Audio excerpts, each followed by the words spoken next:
I'm one of the infectious disease doctors here on staff. For those of you that I've worked with, thank you. And for those of you I haven't worked with, I look forward to working with you in the future. So I was going to cover today influenza. I gave this talk last year, and it's become an annual talk because it's an important subject that comes up yearly. Although I have to say so far this year, it has still been a fairly light season. I don't have any disclosures, just a brief outline of what I'll be discussing today, history and background of influenza, the 2009 experience, a very practical approach, to diagnosis and treatment, and then the importance of vaccination. Beyond anything I say over the next few slides, the real key take-home points you could take away just this moment, actually, is that you should get vaccinated. You should get vaccinated even at this point in the season, and vaccination is better than prophylaxis or treatment with Tamiflu. So influenza has been with us throughout the ages, actually. If you look at Gina Colada's book called Flu, which I read earlier this year, she describes an outbreak in the time of the Athenians, approximately 431 BC, that was more or less devastating to their community. And other historical footnotes include 300 outbreaks that have been recorded between 1173 and 1875. It's a disease that has really dramatically affected history. And in particular, the greatest pandemic, where we saw the most deaths, according to flu, recorded, was the 1918 pandemic. This was beyond anything that we'd seen. It's something on the level of the Black Plague during the Middle Ages. And the reason that occurred was that there was no actual immunity within the community. That means that people had not had exposure to this type of virus. And I'll get more into the details of why these things come back every year, why can't we just get vaccinated once and then be done with it, and why is influenza a continual burden on the community and economic as well. Here it's interesting, if you look at Mandel, the textbook on microbiology, or infectious disease, the actual recorded deaths are 21 million. But as I noted in the lecture last year, and if you look at John Barry's book as well, The Great Influenza, the actual number is probably somewhere in the magnitude of 50 to 100 million. And the reason is because there were so many people dying so quickly that they actually could not record each and every death in an accurate and timely manner, meaning that communities were just wiped out, especially if you look at Alaska amongst the Eskimos. So this is something that you probably will never see again, hopefully we'll never see again, but I'll touch on how we could potentially be at risk still. The most important breakthrough that came out of that whole experience was that there was a great search for the cause of influenza, and it culminated in an activated vaccine in the 1940s. We now also have a live attenuated vaccine as of 2003. Briefly, we probably have some experience, but just to give you a time frame, from the 1960s, we had amantadine, which we're not using currently, and rimantadine, also not currently. It's from 1993. The neuraminidase inhibitors, which you're probably more familiar with, zanamivir, and especially oseltamivir. The actual brand name is Tamiflu. The brand name for zanamivir, for purposes so you'll recognize it, is actually Relenza. So if you're interested in some of the epidemiology of influenza, influenza is from the Orthomyxoviridae family. It's influenza A, B, and C. There's differences based on their antigenicity, which I'll touch on briefly. The most at-risk populations are elderly, immunocompromised, and in particular pregnant women. And that's the most important populations you have to be aware of, and especially young children, less than 2 years old. Elderly, immunocompromised, children less than 2 years old are the people at greatest risk. Now, there are some caveats to that, which I'll touch on briefly, but just to keep that in mind. Seasonal influenza, most people are not aware of this, actually does cause upwards of 36,000 deaths a year. That's something that most people don't realize. This year probably would be less because the season's been light, but on an average year, it's 36,000 deaths are directly related to influenza and its complications that culminate.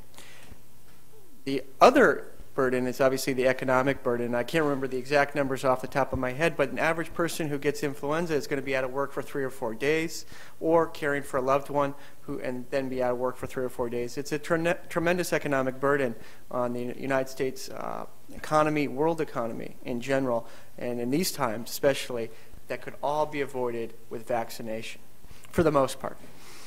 200,000 hospitalizations a year, just imagine how much that costs. Okay, so I touched on this. So why do we get, some years are really heavy, some years are really light? It's based on how much immunity is in the community, meaning that how many people in the community have been exposed to a similar type virus. So, for instance, in this year's circulating virus, it's very similar to last year. So the chances of a true pandemic are actually low. However, in 2009, what happened was there was a regrouping of the virus. It was what we call a swine origin influenza, meaning that it was from the swine and it got into the human population, it reassorted, and then it was easily transmittable from person to person. And then what happened was nobody had any immunity to that. That's why it's a pandemic. That's why it spread rapidly, because there was no baseline immunity. As I probably alluded to, the actual pathogenicity is based on these individual proteins. There's something called hemagglutinin and neuraminidase. I call hemagglutinin the actual bank robber because it's the actual part of the antigen or of the viral outer membrane that attaches to the salicylic acid of the epithelial membrane of the lung in our respiratory system.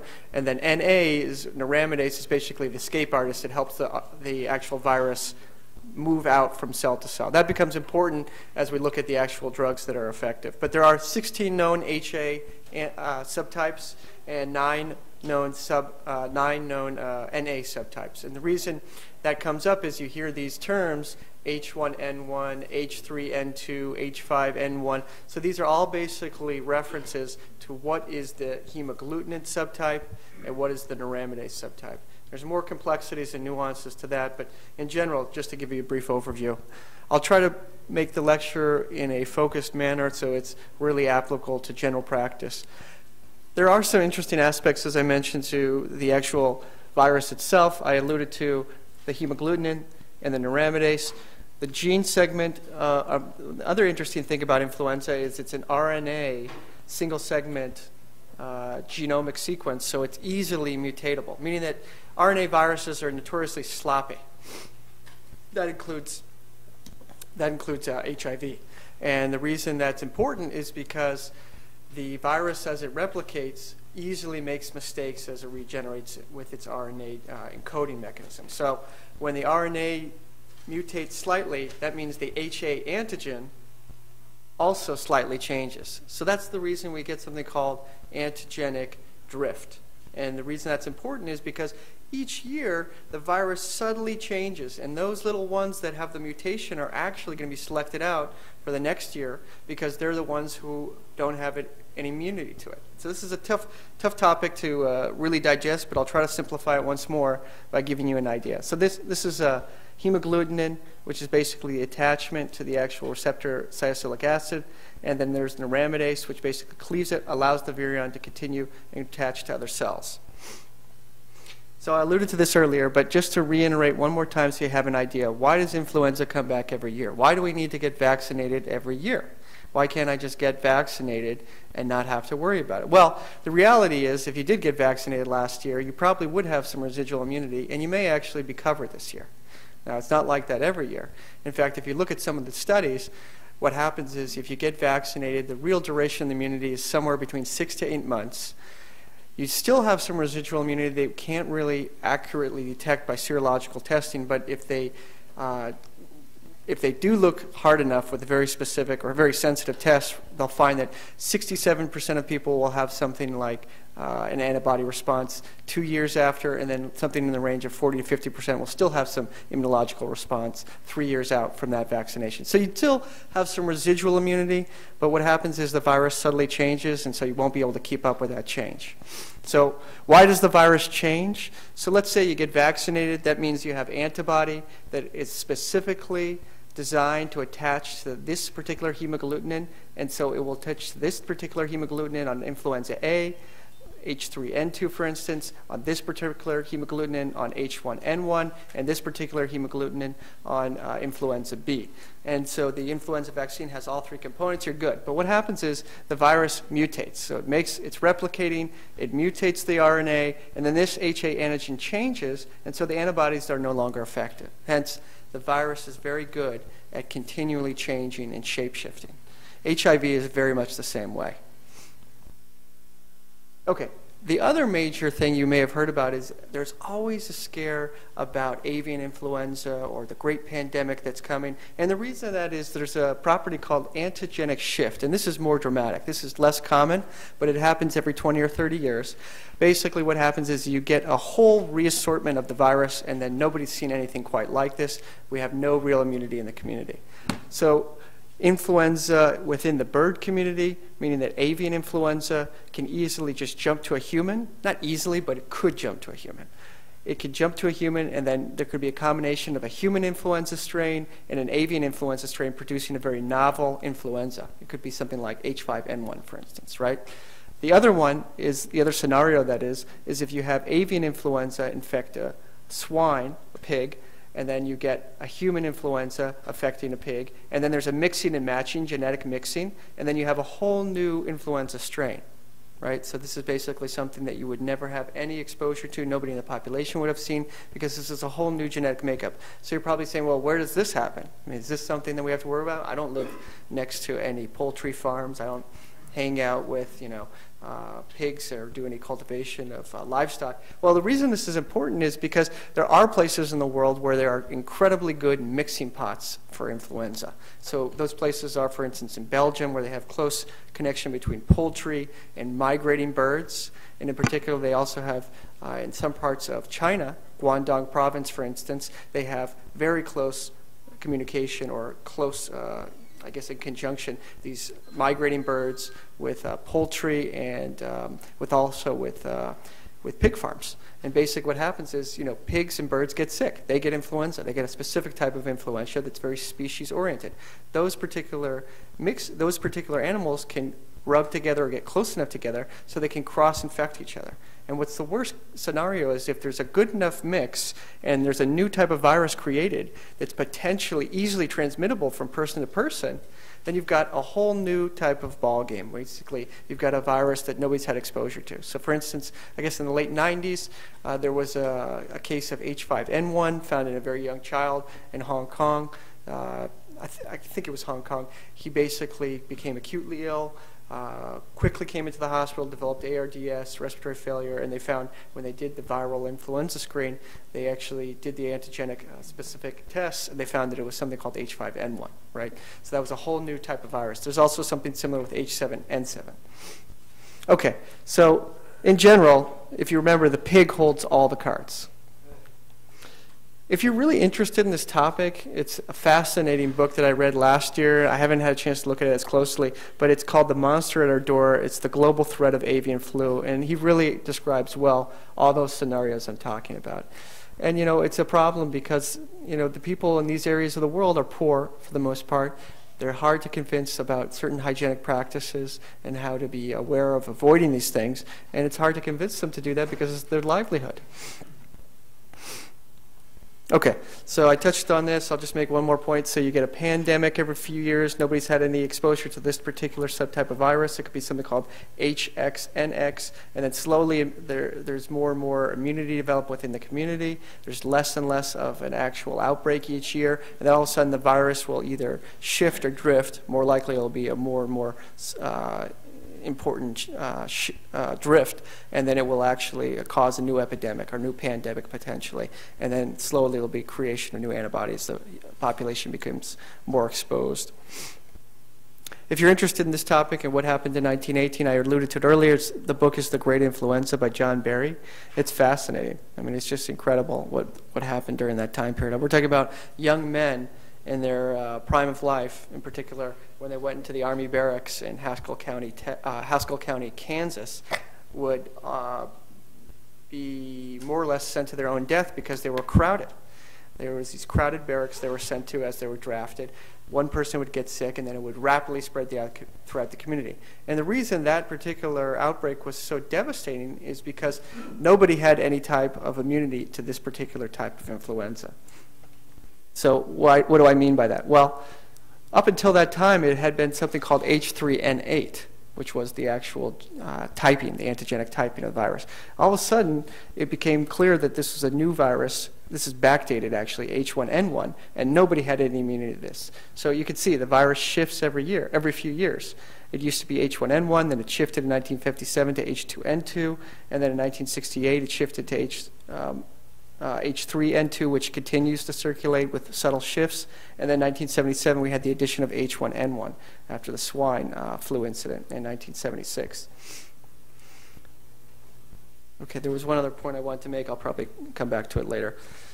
Okay, so let's get to more practical matters. We kind of touched on the history. It's fascinating. There's a lot to this disease. In fact, most infectious diseases are incredibly important in world history. I mean, history is more or less dictated by infectious disease to a great extent. There's a great book about this. It's called Guns, Knives, and Germs. I think I'm getting this right.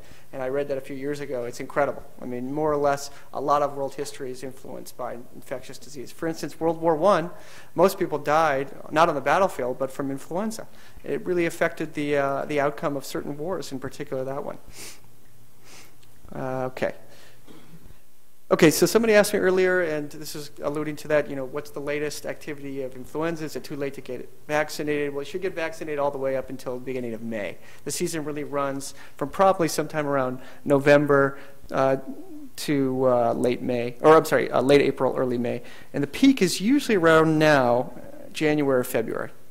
Okay, so you probably know all this. So what are the symptoms of influenza? Fever, cough, sore throat, stuffy nose, headaches, chills, fatigue. In the 2009 pandemic with 2009 H1N1, a lot of people had nausea and vomiting and diarrhea as a more predominant symptom, which was interesting. We haven't seen that as much since. How do you spread influenza? Coughing, sneezing, touching respiratory droplets. So if I sneezed and I didn't cover my mouth, all these droplets are here. Somebody could come by hours, even if, somewhere around 12 to 14 hours, even perhaps more, touch this, put it on their hand, put it on their mucous membrane any which way you can imagine, and potentially be infected. Shaking hands, for instance, all these things are easily spread. That's one of the problems with viral disease. How long do you spread it? Well, if you're a healthy young guy, 36-year-old with no significant comorbidities or illnesses, probably around 5 days. But if you're a little bit immunocompromised, it could be weeks or months. For instance, last year, or no, 2 years ago, I had a young woman, fairly young, in her 50s, come in. She had asthma, obesity, mild, with severe 2009 H1N1. She ended up in the ICU, intubated. We had to put her on isolation. I would check to see if she's still shedding the virus every few weeks, and she actually would continue to shed the virus for weeks at a time. Now, obviously, she did not have a good outcome. Infants and young children, 1 week or longer usually. This is obviously one of the things we try to avoid. This is how things are spread so easily. In fact, if most people don't realize it, the new recommendations are not to sneeze into your hand, it's to sneeze into your actual elbow, like this. This is another way you can try to avoid it. It's less pleasurable. Okay, so where are we this season? Well, I checked these slides yesterday. I checked it again this morning. We don't have anything in the last few days, but as of December 31st, week 52 of last year, they collected around 3,000 samples. Of the positive specimens, there's only around 3% that were actually positive. So it's fairly low so far this season. Influenza A predominates, 90% approximately. We haven't seen much influenza A in general. We didn't see any last week. This year there are certain cases, but I'll get to that more later. Most of the time they're not doing subtyping, so it's going to be influenza A, and sometimes when they do the subtyping, it's H3, H3N2. There is a significant amount of influenza B, which is mostly included in the vaccine. We're starting to see that. This is what we're seeing throughout the world, which gives us an idea of what we potentially may see later in our season, in the next few months especially. As I alluded to, we're seeing a lot of influenza A, probably H3N2 N2 for the most part. We've seen a significant amount of influenza B and some H1N1, but very, very small amounts at this point. And then in other parts of the world, slightly different. In Mexico, you'll see they're still seeing quite a bit of H3, N2 probably, and as well as influenza. They're seeing a little bit more H1N1, which is surprising. We haven't seen as much, and influenza B. Different parts of the world are seeing different things. That gives us an idea of what we should expect. Okay, so in general, if you want to know what we've seen total, so there's around 120, 129 viruses the CDC has antigenically looked at, meaning they've actually tried to determine what H and what N type it is. Of those, they found that approximately 104 are H3N2, and 11 are approximately influenza B, and I guess 14 are 2009 influenza H1N1. So this is one of the most important points, because I think this is the question you're probably asking. So are these viruses covered in the vaccine? And the answer is yes. So if you get vaccinated, you will not get sick. That was a question last year because people thought that you may potentially get some type of illness if you get vaccinated. Well, as we're seeing, and as I alluded to with this slide, if you get vaccinated, the chances are you will come across a virus that is exactly included. Now, there is a small caveat. We are seeing some influenza B that is not covered by the vaccine, but so far it's been fairly small. We haven't seen that much in the United States. Now, in California, we've only seen sporadic activity, and in particular, it's always been influenza A, H3N2, and 2009 H1N1, and some influenza B, all of which are within the vaccine. Okay, so this is a more visual of what we're seeing so far this year. You can see that we've seen a lot of H3 over the last couple weeks, probably H3N2. We've seen a lot of, some influenza B, and not as much 2009 H1N1 this year. None this last week. Okay, then we have another way of looking at mortality and how big is the outbreak. That's the pneumonia influenza mortality. We're way below the threshold so far this year. We have not seen a lot of co-infections with pneumonia and influenza so far this year. If you're interested to know how the pathogenesis of influenza takes place, as that slide elicits, the real reason that people get sick is actually because they get pneumonia associated with influenza. For instance, people will get influenza and then they will develop a bacterial pneumonia thereafter. In particular, if you look at the 1918 pandemic, what happened was people got Haemophilus influenza. In fact, that's where it got its name from. It was called Pfeiffer's bacillus. So they were actually trying to find out what was causing this horrible pandemic. And during that search, they thought that it was Haemophilus influenza. And the reason is because so many people got co-infected with a bacterial pneumonia, and that's what they isolated. Turns out that was incorrect. It was just a copathogen, and we know now that influenza was the cause of the pandemic. But think about how much we've really progressed. At that time, we didn't even know about influenza virus. Okay, so again, it's been sporadic so far this year. We really haven't seen much activity. There's certain states, Colorado, for instance, we're seeing a little bit more activity. There's some local activity in Texas and Virginia and the East Coast. This is just a reiteration of that previous slide. What are the major comorbidities for influenza? So it's pretty much our entire patient population. Anybody with underlying cardiovascular disease, COPD, asthma in particular, diabetes, neurologic diseases where they have difficulty moving their secretions in particular, obese patients, and in particular, pregnancy. This is one of the worst case scenarios. This is why I always make this point. All pregnant women should get vaccinated. In fact, this is a good point to reiterate that. Everybody 6 months or older should be vaccinated this year. That's probably the most important point you could take away from this whole lecture. And pregnant women should be vaccinated. This is probably the group that has the worst outcome. I mean, it's very, very difficult to treat these patients because once they get sick, they usually do not have a good outcome.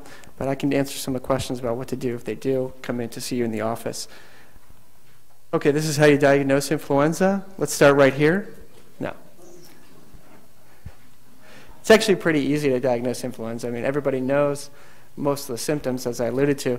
And basically what it comes down to, this year, if somebody comes in, they've got a cough, runny nose, sore throat, it's within the first 24, 48 hours, and you're seeing them in the outpatient setting, you could probably do a rapid screen, and if it comes back positive, you're done.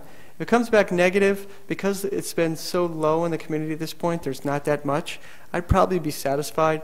However, if the patient did have some chronic comorbidities, which a lot of your patients do, I'd probably hesitate and probably put them on Tamiflu, 75 milligrams POBID for 5 days. Well, it's really kind of a nuanced approach there. So if you have somebody who you have a high suspicion, you do a rapid screen, and it's negative. The test is insensitive. Okay, it's specific but insensitive, and they have comorbidities, for instance. Then I'd probably consider treating them. Right. Now, so far this year, it's been very, very low levels. So you probably could even consider not treating them. It's a very nuanced decision. But what if they said, well, I just got back from Colorado, right, where we're seeing more activity, or I just got back from Texas. Then, you know, that influences your decision. Okay, so the rapid screen, as I alluded to, is very sensitive. You get it back in 10 to 20 minutes. It's not it's very insensitive, but it's very specific. The most specific test that we have is the RT-PCR. So you probably remember a few years ago we were ordering that a lot. So when the endemicity is high in the community, basically you get the rapid screen, you're worried because there's a lot of outbreak, you have a high suspicion this patient has comorbidities, then you go for RT-PCR. And basically what that does is that actually detects the actual RNA of the virus. There are other tests you can do. You can do you can actually do isolation via viral culture. Problem is, it's not going to help you clinically make a decision within the first 24 to 48 hours, especially when that's the most important time frame. I did have a case, though, actually it was 2 years ago during the 2009 H1N1 influenza outbreak of a young woman who had a renal transplant who came into the hospital with runny nose, sore throat, cough, looked like she might be developing a community-acquired pneumonia. We actually isolated her, got a rapid screen, it was negative. In her case, we actually even got a RT-PCR that was also negative. But what's fascinating about her case is she ended up getting bronched, and she had a viral culture done, and it came back positive. So all these tests have their own inadequacies, but that's a rare case, I'd say. Okay, so early antiviral treatment can shorten the duration of fever and symptoms. So the treatment basically, for all intensive purposes, is going to be oseltamivir, 75 milligrams POBID. You could use zanamivir, which is Relenza, which is inhaled. The problem with that is it's going to be difficult for people with COPD or asthma to tolerate. It can cause bronchospasm.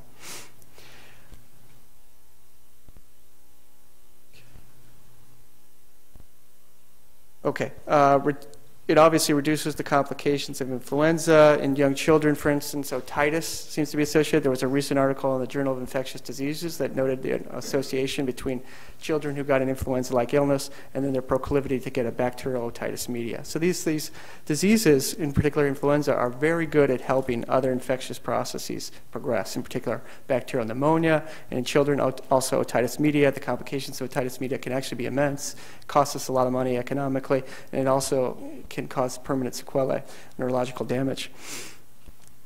Okay, so these are the people for antiviral treatment where it's recommended. So obviously if the patient's hospitalized, you have suspicion, you probably should treat them. Severe, complicated, worsening illness, higher risk of complications. Okay, the point I wanted to get at that slipped my mind for a second there was that in general, the most recent recommendations had been for the last year, prior to this year I'd say, was that you should really be treating people within 24 to 48 hours. And then after that, it was kind of a judgment call.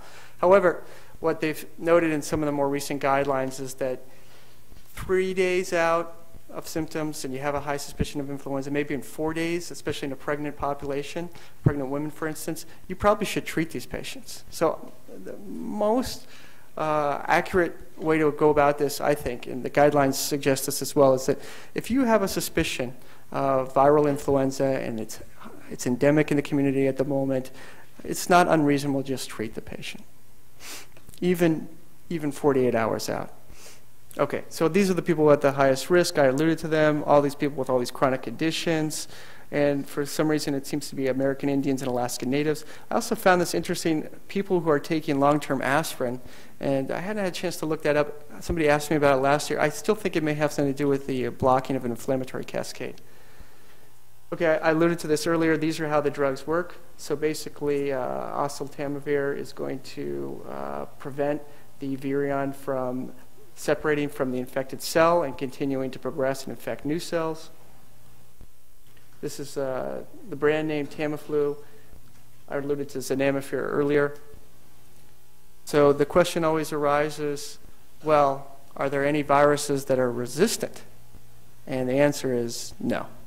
Not this year, not so far. All of the viruses tested since October 1st, 2011 have not been found to be resistant to the current antiviral. Yes?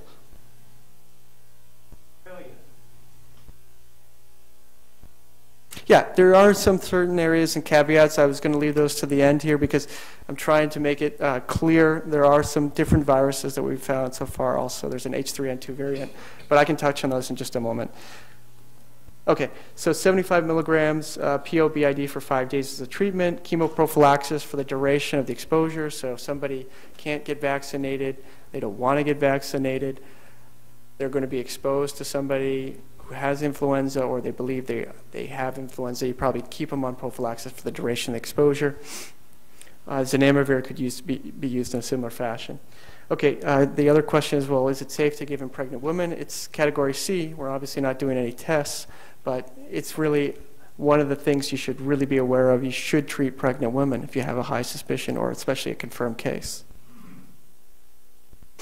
They tend to have the worst outcome.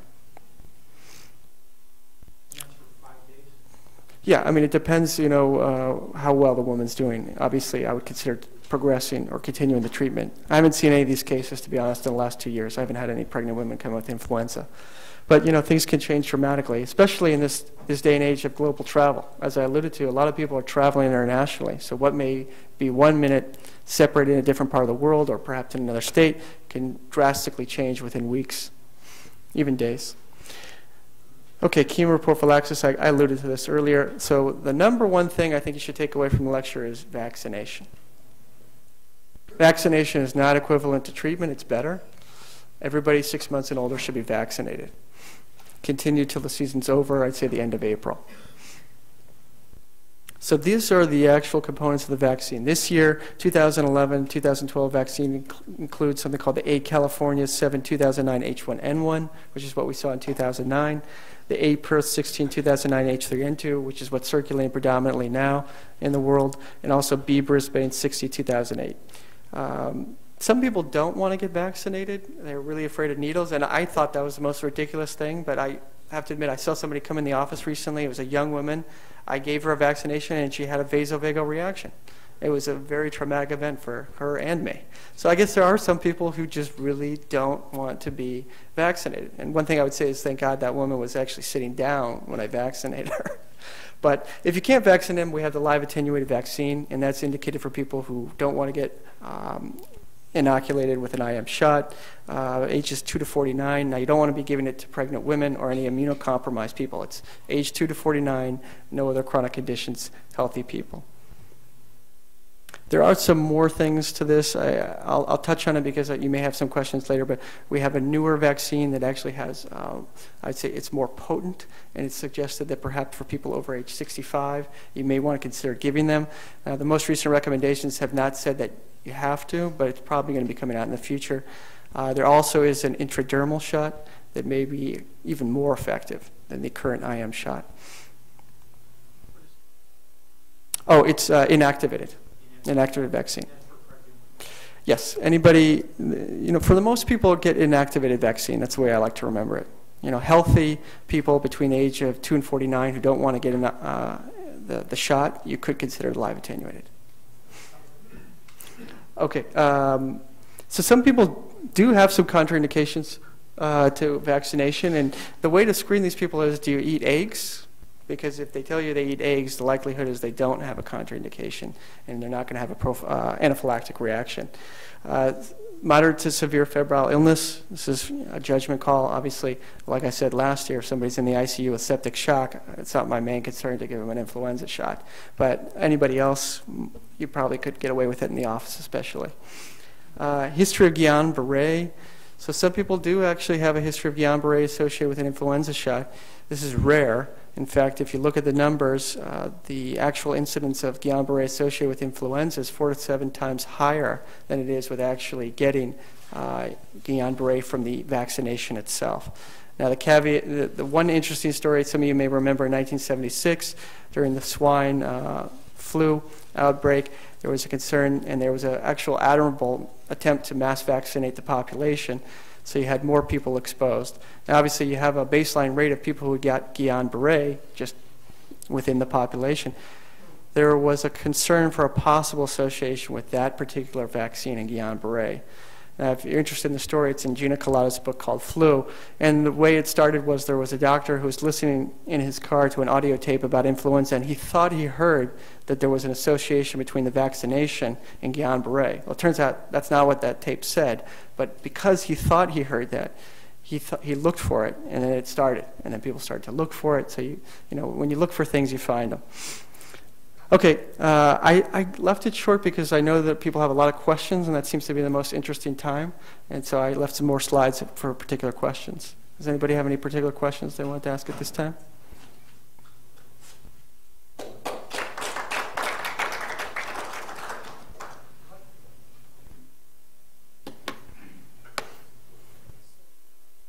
Thank you very much. Before international travel, where does the virus go during the summer? Yeah, it's interesting because in different parts of the world it's active. Meaning that in our summer months it's more active in the southern hemisphere of the world, and that's because it's generally their cold season. In general, the virus circulates during the seasons where it's cool and people are crowded together. It's always circulating to a certain extent, and the reason is because of antigenic shift and antigenic drift, and less so to antigenic shift. Thank you very much. Sure. For an excellent presentation. So regarding Tamiflu, it's 5 days of treatment for an illness, for the illness. Correct. Okay. Yeah, and I think, you know, a lot of these things can be extended if you feel like the person's not getting better and you have a confirmed case. For instance, that woman in the ICU that I saw obviously continuing to shed the virus, I continued to treat her. For chemoprophylaxis for someone with a serious comorbid condition, how long would that be until the season is over? Correct. If you had a high endemic area and there was a person who could not be vaccinated for whatever reason, you probably would consider highly prophylaxing them for the duration of the season or their exposure. And that's BID also? Well, that's actually 75 milligrams once daily. Once daily? Yeah. Yeah, there's more nuances to it. It's interesting, for instance, if you had somebody in the ICU who was deathly ill and you wanted to treat them for influenza, you probably could consider even using 150 milligrams PO BID. The problem is it's PO. And it's even more interesting to note that we had other drugs out there. Last few years it was called Peramivir, and then most recently we've been using intravenous Zanamivir. I haven't had that come up, but in 2009 I did. So there are some IV preparations, or there were. And regarding Tamiflu, are there any common adverse effects? Okay, so this is interesting. This comes up periodically. What happens is that people sometimes have had some dizziness, some unusual stories about neuropsychiatric events, mostly in Japanese teenagers for some reason. So there are some untoward effects, but it's very uncommon. Most people tolerate it just fine. In other words, it's milder than the amantadine. Yes, right. I mean, amantadine hasn't come up lately because we just don't use it. Right. The viruses tend to be resistant the last few years. Okay, thank you. Sure. Thank you. I always learn. Really appreciate it. If it's appropriate, can you mention a word or two about vaccination for pertussis? Yeah, I mean, in general, we should be getting revaccinated. It's fairly simple. Well, I think it's every 10 years, but if you don't know, I think the recommendations most recently has been to just revaccinate the person. In fact, when I was at the VA, we've been giving people Tdap. And so there have been some outbreaks. I haven't looked at this data recently, though, honestly. Okay. All right. Well, if there's no other questions, thank you very much for coming.